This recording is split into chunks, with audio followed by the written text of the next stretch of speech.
हर खबर पर होगी आपकी पकड़। डाउनलोड कीजिए ABP live app. ABP news पर इस वक्त आ रही है एक बहुत बड़ी खबर। मुंबई के ग्रैंड हायत होटल में आज दोपहर 1:30 से 3:30 बजे तक पूर्व मुख्यमंत्री महाराष्ट्र के देवेंद्र फडणवीस और शिवसेना सांसद संजय राउत के बीच गुप्त बैठक हुई है। सीक्रेट मीटिंग कहा जा रहा है। दोनों नेताओं ने 2 घंटे तक लंच पर चर्चा की। इस लंच डिप्लोमेसी ने महाराष्ट्र के राजनीतिक गलियारों में सभी को चौंका दिया है। पूरी जानकारी इस मामले पर लेते हैं गणेश ठाकुर से। गणेश, क्या जानकारी मिल रही है? महाराष्ट्र सरकार खतरे में? बिल्कुल, संकेत तो यही मिल रहा है और संकेत इस बात की मीटिंग के बाद ये भी मिल रहे हैं कि क्या महाराष्ट्र में अब कोई राजनीतिक भूकंप आने जा रहा है, क्योंकि जो महाराष्ट्र की ठाकरे सरकार इन 3 पक्षों की है उसमें कहीं ना कहीं अनसर्टेनिटी है। चाहे वो कोरोना का विषय हो, चाहे वो मुंबई पुलिस के अधिकारियों की बदली का विषय हो, हर विषय पर कहीं ना कहीं तीनों पार्टियों में मतभेद या एकमत नहीं दिखाया गया। तो ऐसी स्थिति में ये मुलाकात होना, और वो भी देवेंद्र फडणवीस और संजय राउत वो सरकार बिठाई जिनके शरद पवार से बहुत करीबी संबंध है, वो अगर मुलाकात करते हैं, गुप्त बैठक करते हैं, 2 घंटे तक चर्चा चलती है, तो ऐसे में अटकलें तो लगाई जाएंगी और संकेत भी मिल रहे हैं। देखिए, राजनीति में कोई किसी का कभी भी परमानेंट शत्रु नहीं होता, राजनीति में कुछ भी संभव है। बीजेपी के नेता ये कह रहे हैं कि अगर शिवसेना एनसीपी कांग्रेस के साथ जा सकती है तो इनका तो 25-30 साल का गठबंधन रहा है, तो ऐसे में कभी भी हाथ मिला सकते हैं। तो ये बैठक क्या इसकी शुरुआत है? जो आइस ब्रेकर की हम बात करते हैं, आइस ब्रेक कैसे होगा? तो आइस ब्रेक क्या आज हुआ है इन दोनों पार्टियों के बीच, ये एक बहुत बड़ा सवाल है, क्योंकि जो सरकार न बन पाई इन दोनों के जो मैंडेट दिया था, उस मैंडेट के खिलाफ जाकर शिवसेना ने सरकार बनाई। ऐसी स्थिति में जो वापस अगर आते हैं, जो नंबर चाहिए वो नंबर दोनों के पास है, लेकिन सवाल है मुख्यमंत्री पद का। आप देखिए, ये बहुत जल्दबाजी होगी इस बैठक के आधार पे ये कहना कि सरकार गिर जाएगी, लेकिन शुरुआत तो कहीं ना कहीं हुई है। सवाल मेरा ये था गणेश, आप जो कि कह रहे हैं ना कि आइस ब्रेक करने की कोशिश है, तो एक दौर की मुलाकात में तो आइस ब्रेक नहीं होगी जैसा कि आप कह रहे हैं, तो यानी क्या माना जाए आने वाले दिनों में ऐसी कुछ और मुलाकातें हो सकती है? मीटिंग तो गुप्त तरीके से की गई, लेकिन ये खबर सामने आ गई है कि इन दोनों की मुलाकात हुई, लंच पर बहुत देर तक दोनों साथ बैठे, तो ऐसे में कहीं ना कहीं खतरा महाराष्ट्र सरकार के लिए? खतरा तो वही है। देखिए, आइस ब्रेक करने की कोशिश या शुरुआत तो हुई है ना, एक मीटिंग में होगा नहीं, लेकिन बातें होंगी कि कैसे करना, आगे करना है, क्योंकि जो हमें बातें मिल रही है उसके मुताबिक शिवसेना भी इस पार्टी या इस सरकार में खुश नहीं है। कांग्रेस की एक भूमिका होती है, कांग्रेस का शीर्ष नेतृत्व अगर बदलता है तो राज्य में क्या भूमिका होगी। एनसीपी की तरफ से कहीं ना कहीं बड़े भाई का रोल प्ले करने की कोशिश की जाती है। शरद पवार रिमोट कंट्रोल से सरकार चलाते हैं। ये तमाम बातें हैं जो इस सरकार में होती रही हैं। तो ऐसी स्थिति में ये जो अब केंद्र से अगर मदद चाहिए राज्य सरकार को, तो बीजेपी का साथ लेना होगा। तो ऐसी स्थिति में क्या केंद्र की वजह से ये होता है क्या? ये बहुत प्रीमेच्योर होगा, लेकिन ये बैठक इस बात के संकेत देते हैं कि दोनों पार्टियों की तरफ से कहीं ना कहीं हाथ बढ़ाए जा रहे हैं। और अगर ये होता है, देखिए दिल्ली में केंद्र नेतृत्व बीजेपी का ये कह चुका है कि शिवसेना के साथ कोई किसी तरह के किसी भी चीज पर कॉम्प्रोमाइज नहीं होगा, लेकिन जो आज की बैठक है उससे एक बात हम निश्चित कह सकते हैं कि दिल मिले ना मिले, लेकिन हाथ मिलते रहने चाहिए और आगे हमको बढ़ते रहना चाहिए। तो दिल तो नहीं मिलेगा इस मुलाकात के बाद, या अगर बात बनती भी है तो दिल तब भी नहीं मिलेगा, क्योंकि दिल तोड़ते ही ऐसी सरकार बनी जो भूतकाल में कभी किसी ने सोचा भी नहीं होगा। तो दिल नहीं मिलेंगे, लेकिन अगर साथ आना है, सरकार बनाना है, तो हाथ मिलेगा। तो हाथ मिलाकर क्या आगे चलते हैं ये भविष्य में देखना होगा। लेकिन आज की ये बहुत बड़ी खबर है। संजय राउत जो दिल्ली में शिवसेना का चेहरा है, वो देवेंद्र फडणवीस से मीटिंग करते। एक और महत्वपूर्ण बात प्रतिमा इसमें ये भी है कि आज ही बीजेपी की राष्ट्रीय कार्यकारिणी घोषित हुई है, उसमें देवेंद्र फडणवीस का नाम नहीं है। वो ये संकेत देता है कि देवेंद्र फडणवीस राज्य में ही रहेंगे और राज्य में नेतृत्व करेंगे। तो उसके बाद ये मुलाकात होना, महाराष्ट्र में मुंबई में ये मुलाकात होना, संजय राउत जो शिवसेना का चेहरा है, दिल्ली और शिवसेना की भूमिका रखते हैं, उनकी वजह से कहीं ना कहीं सरकार में खटास आई या दोनों पार्टियों में खटास आई। वही अगर आके देवेंद्र फडणवीस से मुलाकात करते हैं तो बहुत बड़ी बात होगी।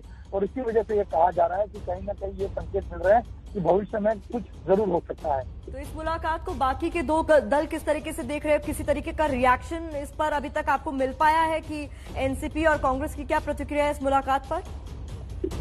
कांग्रेस मुलाकात पर कोई प्रतिक्रिया दी नहीं, लेकिन ऑफ रिकॉर्ड एनसीपी और कुछ नेताओं से हमारी बात हुई, उनका ये कहना है कि इसके राजनीतिक मायने निकालना बहुत जल्दबाजी होगी। देखिए, ऐसी महाराष्ट्र की राजनीति में ऐसी मुलाकातें हमेशा होती रही हैं। जो शिवसेना की तरफ से ये कहा जा रहा है कि ये जो मुलाकात थी वो शायद संजय राउत जो है वो देवेंद्र फडणवीस का इंटरव्यू लेना चाहते हैं, उसको लेकर हुई है। लेकिन इंटरव्यू के लिए अगर मुलाकात होती भी है तो राजनीतिक चर्चा तो होगी। और संजय राउत भी ये पहले कहते थे कि मैं राहुल गांधी और देवेंद्र फडणवीस से मुलाकात करके उनका इंटरव्यू करना चाहता हूँ, लेकिन इंटरव्यू का सिर्फ एक माध्यम है, इसी बारे में कोई बात हुई है, ये सारी बातें जो है भविष्य में पता चलेंगी। लेकिन जाहिर सी बात है कांग्रेस एनसीपी को ये बैठक जो है वो नागवार गुजरेगी, उनको ये रास नहीं आएगी। उनका रिएक्शन क्या आता है ये अभी गणेश, महाराष्ट्र को आपसे बेहतर कौन समझ सकता है, क्योंकि आप महाराष्ट्र की राजनीति पर लगातार नजर रखे हुए हैं। एनसीपी का जो ये कहना है कि इस तरीके की बैठकें होती रहती हैं, रूटीन बैठक तो नहीं लग रही है। ग्रैंड हायत होटल में 1:30 बजे से 2:30 बजे तक की 3.5 घंटे की जो भी बैठक हुई, और वो भी बंद कमरे में जो बैठक हुई, क्या डिटेल्स है वो तो अभी बाहर नहीं आई है। और 2 ऐसे नेताओं की हुई जो अभी तक एक दूसरे को देखना भी पसंद नहीं कर रहे थे पिछले कुछ समय से। तो आप इसको रूटीन बैठक तो नहीं कहेंगे, और ऑल इज वेल कहकर नहीं आप हट सकते? बिल्कुल नहीं प्रतिमा, देखिए मैं वही कहने की कोशिश कर रहा हूँ यहाँ पे कि देखिए संजय राउत वो शख्स है जिसने ये सरकार बनाने में, यानी जो महागठबंधन की सरकार है वो सरकार बनाने में बहुत अहम भूमिका निभाई। संजय राउत ही वो शख्स है जो बीजेपी पे लगातार आरोप करते हैं। आज बिहार चुनाव के मुद्दे को लेकर भी बीजेपी पर उन्होंने आरोप किया। गणेश, आपको रोकना चाहूंगी, राम कदम हमारे साथ जुड़ गए, बीजेपी नेता, उनका भी रिएक्शन ले लेते हैं। राम कदम जी, क्या हो रहा है महाराष्ट्र में? सरकार खतरे में है क्या वहां पर? ये कौन सी बैठकें चल रही हैं? देखिए, शिवसेना के नेता संजय राउत जी बड़े दिनों से चाह रहे थे कि उनके सामना अखबार के लिए देवेंद्र फडणवीस साहब इंटरव्यू दें, और देवेंद्र फडणवीस साहब ने इंटरव्यू देने के लिए कहा कि ठीक है, वो इंटरव्यू अनएडिटेड हो, इस प्रकार की उन्होंने इच्छा जताई। और फिर एक बार वो इंटरव्यू देने के पहले एक बार मिल करके उसका प्रारूप क्या है वह डिसाइड करने के लिए ये भेंट थी। और फिर बिहार के चुनाव के बाद जब वे लौटेंगे तब उसके बाद इंटरव्यू देंगे, इस प्रकार की बातें हुई है। इस बात का कोई राजकीय या कोई राजनीतिक सियासी कोई संदर्भ नहीं है। ये बिल्कुल सामना के लिए वे इंटरव्यू चाह रहे थे, उससे रिलेटेड ये भेंट है। तो आप तो बहुत श्योरिटी के साथ बोल रहे हैं, मतलब सिवाय इसके इंटरव्यू के कोई और बात नहीं हुई, किसी और बारे में बात नहीं हुई, ये मानकर चलें कि सामना में इंटरव्यू के लिए ही बातचीत हुई? नहीं, बिल्कुल, क्योंकि सामना के वे जो संजय राउत है वे कार्यकारी संपादक है, और कई दिनों से उनकी इच्छा थी कि देवेंद्र जी वहां पर उनको इंटरव्यू दे। पर इंटरव्यू देते समय कई बार ऐसा होता है कि सामना में बोला कुछ और जाता है और एडिट कुछ और किया जाता है। तो देवेंद्र फडणवीस साहब ने एक कंडीशन रखी थी कि जो भी वे कहेंगे वो अनएडिटेड उस पर छपा जाएगा, और उसी से रिलेटेड किस प्रकार के सवाल और क्या इंटरव्यू होगी, क्या प्रारूप होगा, उस बात को लेकर के ये मुलाकात हुई है। इस मुलाकात को किसी राजनीति के साथ या सियासत के साथ जोड़ना कतई उचित नहीं है। उसमें कोई राजनीति की बात या सियासत की बात कोई भी नहीं हुई है। मतलब और बिहार के चुनाव के पश्चात जब वे लौटेंगे तब वे सामना को इंटरव्यू देने के बारे में उनकी उस बारे में सोचेंगे वो। तो इंटरव्यू किन बातों के इर्द गिर्द होगा ये भी बता देते? नहीं, इंटरव्यू अभी राजनीतिक महाराष्ट्र के देश के जो हालात हैं, अब जो इंटरव्यू सवाल पूछने वाला है उस पर निर्भर करता है कि वो क्या सवाल पूछते हैं। और देवेंद्र जी महाराष्ट्र के विपक्ष के नेता हैं। पिछले 8 महीनों में महाराष्ट्र सरकार किस प्रकार से कोरोना से निपटने में विफल हुई, किस प्रकार से सुशांत सिंह राजपूत के मामले में महाराष्ट्र सरकार ने बड़े लोगों को बचाने का प्रयास किया, ये सारी बातें उसमें आएगी। अब वो क्या सवाल पूछते हैं और उस पर किस प्रकार का जवाब इनका देवेंद्र जी का रहता है उस पर निर्भर है।